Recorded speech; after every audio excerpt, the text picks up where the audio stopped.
వస్తాయి. వేగం పుంజుకోవాల్సిన అవసరం మటుకు ఉంది అంటున్నారు. Sir, 3rd degree JD shock, పోలీసుల అత్యుత్సాహంలో కొత్త చిక్కులు.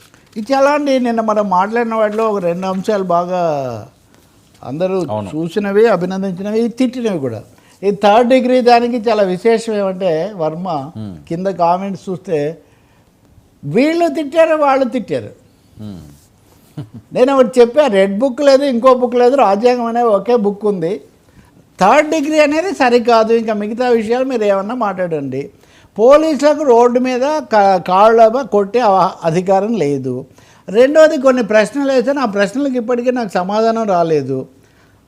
అదే జరిగితే కనుక మీరు ఇన్ని రోజులు ఎందుకు పెట్టలేదు? ఈ నెల రోజుల పాటు ఈ వీడియోలు విడుదలయ్యే వరకు కూడా మీరు కేసు బుక్ చేసి ఇవన్నీ మీడియాలో చాలా బ్రహ్మాండంగా పెట్టి వీళ్ళని ఎస్టాబ్లిష్ చేసే పని ఎందుకు చేయలేదు? ఇలాంటి ప్రశ్నలు మనం కొన్ని వేసాం. ఈ ప్రశ్నలకు సమాధానం లేదు. కానీ నాకని కదా, ఎవరికైనా ప్రజలకు కూడా ఎదురయ్యే ప్రశ్నలు ఇవే కదా. ఈ ప్రశ్నలకు సమాధానం బదులు వీళ్ళు జగన్, వైసీపీ వాళ్ళు, లేకపోతే ఇంకొకటి, ఇట్లాంటివి చాలా ఎక్కువగా వస్తున్నాయి. దానివల్ల ఏమీ ఉపయోగం లేదు. ఇప్పుడు రెండో అంశం ఏమంటే, నేను మీరు కాకుండా జేడీ లక్ష్మణ్ ఆయన తెలుగు వాళ్ళకి చాలా సుపరిచితమైన, ప్రసిద్ధుడైన, బహుశా పోలీస్ శాఖలో అంత ప్రాచుర్యం పొందిన వాళ్ళు ఇంకెవరు ఉండరు. ఆ సమయంలో జగన్ కేసులు వీటన్నిటి వల్ల వరుస కేసులు, గాలి జనార్దన్ రెడ్డి అయినా అదో పెద్ద టాప్ కాప్ అనేవాళ్ళు. సో ఆయన కూడా ఈరోజు ఒక అభిప్రాయం చాలా బలంగా వెలిబుచ్చాడు. పోలీసులకు అలా చేసే అధికారం ఉంటే కోర్టులు ఎందుకు, ఇంకా విచారణ ప్రక్రియ ఎందుకు, కేసులు బుక్ చేయడం ఎందుకు? కాబట్టి ఎట్టి పరిస్థితుల్లో ఇది సరికాదు. మూడోది, మన రాజ్యాంగం పోలీసుల మీద కూడా కేసు పెట్టే అధికారం ఇస్తుంది. ఉదాహరణకు నా మీద అనవసరంగా అరెస్ట్ చేశారు, నన్ను అరెస్ట్ చేశారని మీరు వెళ్ళి పోలీస్ స్టేషన్ మీద కేసు పెట్టవచ్చు. అది నిలబడుతుందా లేదా వేరే విషయం. కాబట్టి జేడీ లాంటి పోలీసు అధికారులు కూడా బల్ల గుద్ది చెప్తున్నారు, ఇది చాలా పొరపాటని. దీన్ని అలా తీసుకునే బదులు పొలిటికల్ లైన్తో ఎక్కువగా నిన్నటి నుంచి చూస్తుంటే జగన్ వెళ్ళడం తప్పు, రాజకీయ లబ్ధి కోసం వెళ్తారు రాజకీయ నాయకులు. రాజకీయ లబ్ధి కోసం కాదు, రాజ్యాంగ పరిరక్షణ కోసం వెళ్తారా? మీరు వెళ్ళలేదా? మీరు చంద్రబాబు నాయుడు అంతకుముందు జరిగినప్పుడు వెళ్ళారు, ఆయన యాత్రలను అడ్డుకుంటే, యువగాళ్ళని అడ్డుకుంటే అందరం ఖండించాం. లేకపోతే రఘురామకృష్ణరాజు కూడా మాట్లాడారు. ఇప్పుడు వైసీపీ వాళ్ళు ఏమంటారు, అప్పుడైతే తప్పు, ఇప్పుడైతే తప్పు కాదని. అప్పుడు తప్పే, ఇప్పుడు తప్పే.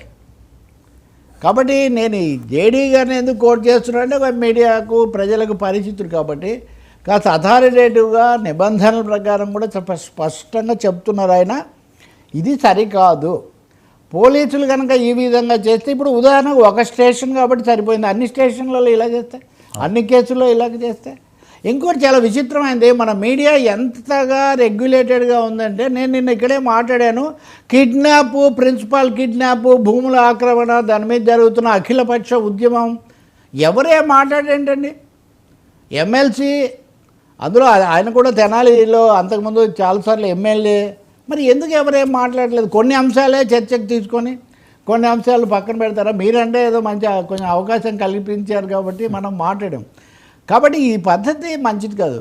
పోలీసులైనా, పొలిటీషియన్స్ అయినా, జగన్ ప్రభుత్వం అయినా, చంద్రబాబు ప్రభుత్వం అయినా, నిబంధనలు, రాజ్యాంగం, పద్ధతులు అయితే మారవు.